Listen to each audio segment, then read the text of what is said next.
Hey kids, welcome to the second channel. Today I'm going to be rambling about a couple of movies that I watched recently. Get up so you can talk to the camera. I'm happy. It's done great.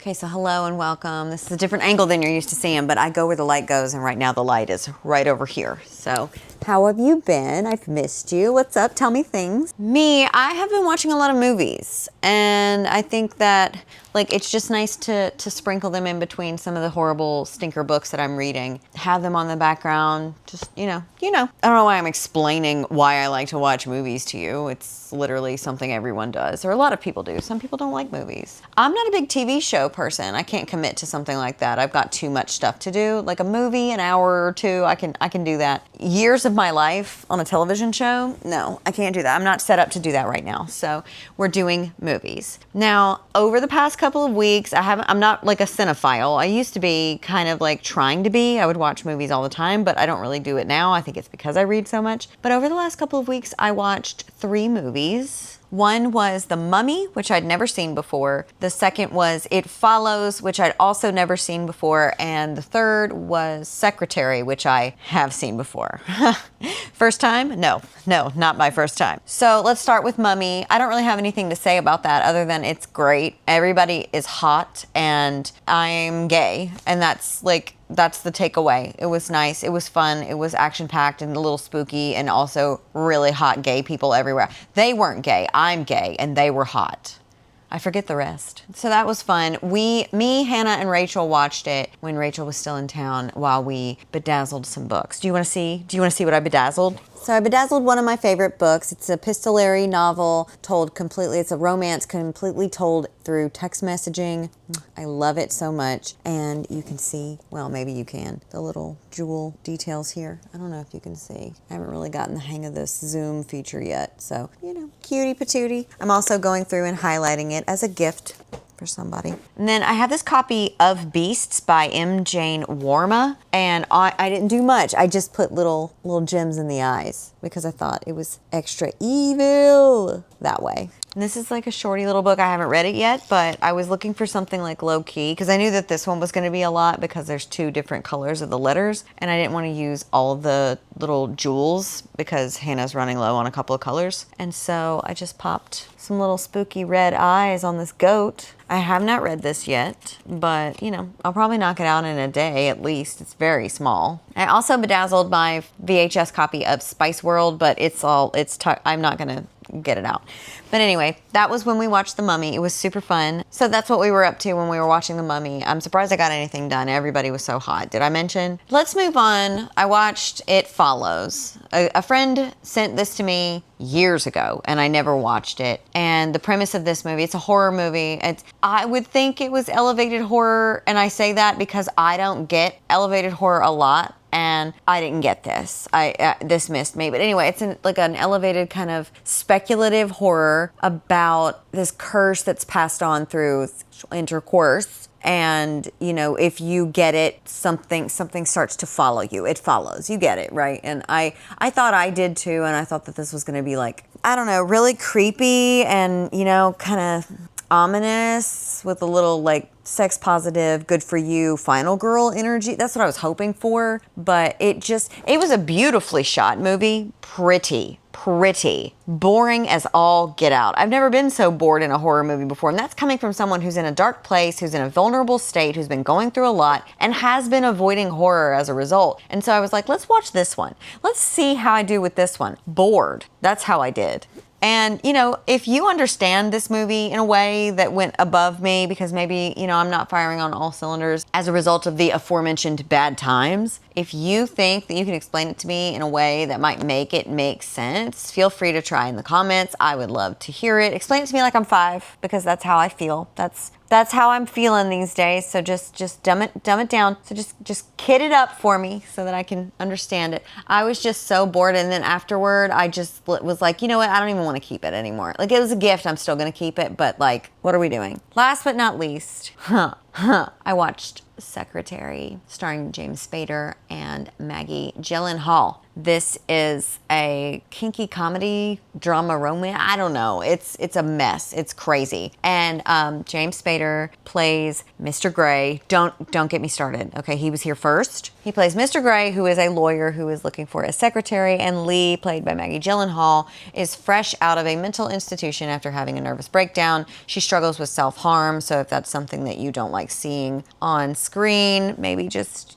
beware. I have to turn away during those parts and get people to tell me when it's over. Personally, just don't like it. It's not triggering for me. I just don't like it. It doesn't feel good. So, she struggles with self-harm a lot. He's looking for a secretary. She's looking for a job to escape her really stressful family. And she goes in and a dynamic comes about, creeps in around the edges, flourishes, some would say. And it's very complex. And I won't give you any spoilers just on the off chance that you want to watch it. But I really would have liked to have seen a little bit more from one particular vantage point. I feel like we get a lot from the main vantage point, the place that the film is shot through, the POV the film is shot through. And, I love that you get to really explore this personality type and like what's going on and like why this would work and what this is doing for them. I would have liked it more balanced on both sides because I also want to know, first of all, I'm nosy. I want to know everything about everything, okay? And second of all, I feel like not having it made this character a little harder to understand and then to root for as a result. And it made it very complicated, which I'm sure it was done that way by design, right? Like we understand the vision of some directors. They do things on purpose. I'm not taking away from that. I would have just personally wished for a little bit more of a balanced POV on either side, just to kind of let you explore everybody, let you get to know everybody. But with that being said, I still love this movie. I think it's freaky in like my kind of a way and weird in my kind of way. Like it's absolutely everything that I want in a weird girl, kind of dark, kind of twisty, kind of funny movie. And I don't know if it's because of this movie. Actually, you know what? I know. Do I? I don't know. So I feel like I saw James Spader for the first time as Robert California in The Office. And you would think that that would have deterred me from his allure, his desirability in Secretary. However, you'd be wrong, bitch. Okay, I liked Robert California before I ever found out about E. Edward Gray. And I don't know what that says about me. Maybe I just like James Spader. Maybe that's what this says about me, because that is a cutie patootie. At any age, any size, any shape, whatever the case may be, I love James Spader. He's got that energy, that aura that the kids are always yapping about and thinking they have. He commands a scene. He commands a room. He was so, like, thinking about him, because he has this effect on everybody, and I know that it was in the script or whatever, but like, even when he met Dwight Schrute for the first time, and Dwight's like, stop trying to figure me out. And he's like, it's done. I already did it. No, I already packed it up. It's on the way to the warehouse. Like, do you need me to get it rerouted? Because it's already on the way. Like, he just has that, he's got that X factor. You know what I mean?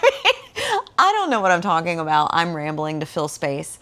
But that's just what I wanted to talk to you about today. There's another movie that I scripted an entire review for, was 500 Days of Summer, because I went back and watched it as a 38-year-old instead of a college student. And I thought that would be an interesting review to do, because I remember thinking that Zooey Deschanel's character was so freaking irritating. And then when I watched it back this time, had a little bit of a different feeling about it. I still don't like Zooey Deschanel, but that's a conversation for another time. I also went out to eat the other night at a restaurant in Memphis with a bunch of my friends. It's called Fawn, and it's in the Midtown area. And it was really cutie on the inside. It was cute on the outside, but it was real cutie on the inside. I had the Broken Spell mocktail. I had the deviled eggs, the miso deviled eggs, which were mwah. Listen, deviled egg on the menu, I'ma buy it. I also had the polenta fries, which was kind of to me felt like an elevated, grown-up, deconstructed grilled cheese and soup, tomato soup kind of thing. It had like a tomatoey sauce on the bottom of the bowl, and then it had little fried polenta sticks on top, and that's just what it gave to me. A little salty, I'm not gonna lie to you. And I like salt, so I'm not really complaining necessarily, just saying it's a little salty. But it was very good. The eggs, I definitely would get the eggs again. The mocktail was pretty good too. All around, pretty good dining experience. And had some good chats with some friends. So, you know, that's always a good thing, always a good time. I also had a really cutie little day with some friends of mine I guess it was last weekend. Everything is so blurred together at this point. We had a cutie little Saturday where we went to some bookstores. We went to the secondhand bookstore in the big library on Poplar Avenue, and we went to Novel. Always loved being at Novel. They were actually having their single mingle event when I was there, and I'm nosy, like I said. I saw there was an event going on. I was like, hey guys, what's going on back there? And they were like, it's a single mingle, and we got some spots for you if you want. And I was like, I'm good, but thank you. Y'all have fun. You know, not only am I not doing that, but I also like peeped in, and I'm good. I'm okay. Not for me at this current time, but thank you. Oh, after we went to those places, we went little free library hopping. And most of it was to bring books that I had to get rid of and then like clean up the little free libraries. But I did get some books. Would you like to see them? Okay, I'll go get them. Woo! I got more than I thought I did. Okay, so let's start with what I bought at Novel. I bought The Unseen by Anya Alburn. This is one of my favorite horror authors. She wrote Seed and The Shuddering and several other, The Dark Across the Bay, several other, Bird Eater, I could go on. And I have not read this one, and this is her newest one. So I'm thrilled to give it a shot. Can't wait.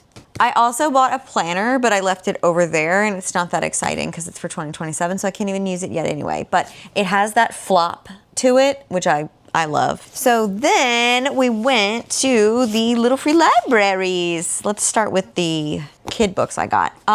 Sideways Stories from Wayside School, anyone? Oh my God. I checked these out of my school library so many times as a kid. I didn't even care that they were only like 1 point on my accelerated reader stuff. The amount of times I read this, I still got my personal pan pizza. And then I got Roald Dahl's The Witches, which I had a copy of, but I don't know where it went, so I'm glad I found this little guy. I used to read it to the kids around Halloween, do the voices and everything. I do a really good witch voice, so. Then I got this. It's Burn After Writing. It's one of those fill it out as you go books, and then you're supposed to burn after writing. I won't be doing that, but I wanted to see if it was fun, you know? Sophie Standing There by Meg Mason. This was an ARC. I saw a bunch of ARCs in one of the little free libraries, and I was like, someone cooked here. I don't know what this is about, but it looked cool. I liked the painting style of the image on the cover, and it's pink on the back, so I grabbed that one. I grabbed this one. I don't really know why. I think I grabbed it to see if maybe I could pop it in another little free library as we were making our rounds. But also, like, what if I just read it? What if then something really special happened? And I found this illustrated copy of Pride and Prejudice. Hardcover, little drawings all throughout. I love it. I have currently 6 copies, now 7, of Pride and Prejudice, but clearly I can't have too many. And it just felt right. It just felt right, like the right thing to do. And then I got 2 Colleen Hoovers. Not only because I'm trying to keep her away from the masses, even though it's far too late. I could never do this job. But I also want to read and review more of her stuff because I feel like it's like shooting fish in a barrel, and why not, you know? And so I figured I would get the physical copies and see if I can maybe do some annotations, give them away on my Bindery or my Patreon. I don't know. I want to start doing more things like that. So I felt like those were really good places to start. So yeah, that pretty busy week so far. I will say I had a really rough day Tuesday. Not the whole day. I had a really good little brunch date business brainstorm session with my friend Naya, and it was lovely. And then after I got home and got my kid from school, just kind of tanked emotionally, physically, started being really sick around here. But again, I want you to know, nothing's wrong with me, according to modern medicine. Have y'all seen those TikToks where people fly to Turkey and get like a full workup in like 6 hours for $3,000? I'm this close because I'm spending that now. And literally, I had the imaging done last Monday. And they were like, there's nothing wrong with you, but I want to run one more test, so we'll get you in as soon as I can. November. It's August. I'm sick actively, but sure, November. I knew that the healthcare system, and this is not going to turn into a rant, okay? But I knew from dealing with my grandparents at their end of life, I knew that the health insurance and the healthcare industry in general in this country is shit. I knew that. I was not ignorant to that. I didn't know the extent. And I kind of thought that it was just because they had Medicare or Medicaid. I was like, this is probably taking so long because their healthcare system is morally bankrupt and they don't care and they don't get in a hurt. No, it doesn't matter. It doesn't matter what health insurance you have. It's all awful, awful. And that is life in America. I've spent several $1,000s already with no answers, no results. And it's been, February is when I first started feeling the symptoms really heavily. February, March, April, May, June, July, August. It's been 6 months. And I could talk about it all day, but I won't. I will let you get back to whatever you're doing. I am having a burger bowl for dinner.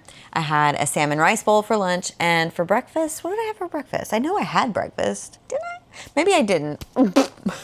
Either way, I ate really well today and I'm feeling pretty good today. And I'm happy to pop in here a little bit and talk about it with you. I'm going to try to record a video on one of my bad days because I think that it's important to show those too, especially on the second channel. Like, this is the place where I'm supposed to be more unplugged, less like tedious and editing, all of that stuff. And I'm just kind of here to hang out and chat with you. I'm going to do different things that are a little more tightened up, like movie reviews, not like the ones I did today. Those are just like a little speed through. Movie reviews, positive book reviews, things like that. But I also want to just pop in from time to time and talk to you and check on you and see how you're doing. As your queer internet big sister, I feel it is my role and job, and I take that very seriously.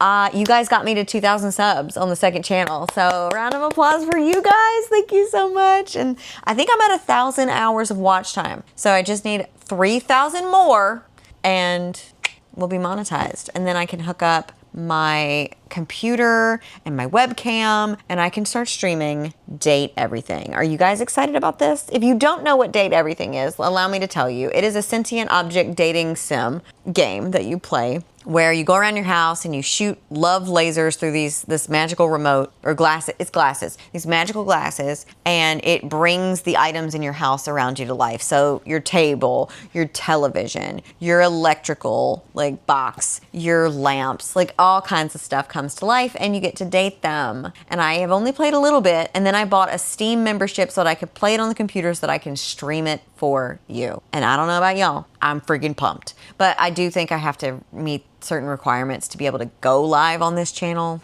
I don't know, I'll look into it, but I think that that's going to be a lot of fun. If you've been here a while, then you probably saw me play The Quarry on the main channel, Resident Evil 4 on the main channel, and I also played Raptor Boyfriend on the main channel all the way through The Quarry and Raptor Boyfriend. And those both have a choose your own adventure kind of thing where it'll give you choices, and depending on your choices, it shapes the way the game goes. So they're super fun to play with you guys because then I let you tell me what to do. So if I end up, it's your fault. Or if I end up in love with a Sasquatch Yeti man that I have known since my childhood, then that's also your fault. But I think Date Everything is going to be extra fun because the bits and pieces that I have played, that game is insane and I can't wait. So thank you so much for getting me to 2,000 subs and for watching these videos and getting those hours in so that I can get monetized. I really appreciate it. And yeah, thanks for hanging out with me for 15, 20 minutes or so while I just yap about stuff I've been up to. Let me know what you've been up to. Tell me what you're doing. Tell me what you're reading. Tell me what you're watching. Tell me how it's going. I hope you're taking care of yourself. I hope the world is being nice to you. And if it's not, let them know that they can call me and I can sort this all out for you. God, I wish it was that easy. I would make everybody's life so easy if I could, because we deserve that. But yeah. Okay, I'm gonna let you go. Thanks for yapping with me. I love you. You don't have to say it back. I'll see you in the next one. Bye.